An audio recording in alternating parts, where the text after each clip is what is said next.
इस एक चीज से मृत्यु के बाद यमराज नहीं देते दंड। वैकुंठ जाकर आत्मा को मिलता है मोक्ष। मृत्यु के बाद पाप पुण्य कर्मों के अनुसार आत्मा को दंड भोगना पड़ता है।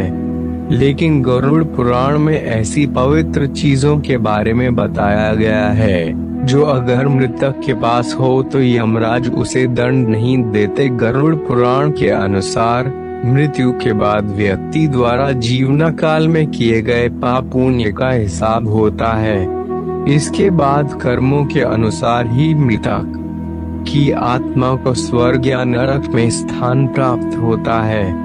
गरुड़ पुराण में बताया गया है कि जो व्यक्ति अपने जीवन काल में पुण्य के काम करता है और कभी किसी को दुख नहीं पहुंचाता, ऐसी पुण्य आत्माओं को मृत्यु के बाद स्वर्ग में स्थान मिलता है। वहीं पाप करने वाली पापी आत्माओं को नरक में यातनाएं झेलनी पड़ती है।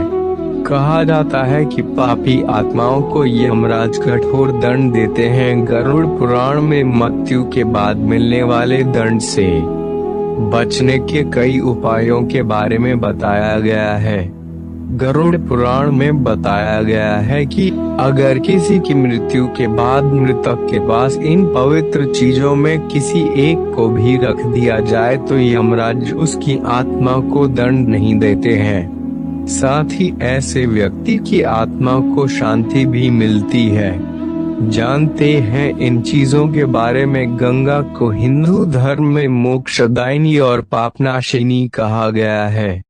गरुड़ पुराण के अनुसार किसी मरते हुए व्यक्ति के मुख में गंगा जल डाल दिया जाए तो ऐसे व्यक्ति की आत्मा को यमराज दंड नहीं देते हैं। श्रीमद् भगवद गीता में भगवान कृष्ण ने अर्जुन को मृत्यु और जीवन से जुड़ी कई बातें बताई हैं। गरुड़ पुराण में भी कहा गया है, यदि मृत्यु से ठीक पहले किसी व्यक्ति के अंतिम समय में उसे गीता के श्लोक सुनाया जाए तो मृत्यु के दौरान उसे कष्ट नहीं होता और मृत्यु के बाद उसकी आत्मा को यमराज के दंड का सामना नहीं करना पड़ता है। हिंदू धर्म में तुलसी को बहुत पवित्र और पूजनीय पौधा माना गया है। साथ ही भगवान विष्णु को भी तुलसी बहुत प्रिय है, इसलिए तुलसी को हरिप्रिया भी कहा जाता है। गरुड़ पुराण में कहा गया है कि मृत्यु से ठीक पहले व्यक्ति के मुख में तुलसी का पत्ता रख देने से उसे प्राण त्यागने में कष्ट नहीं होता।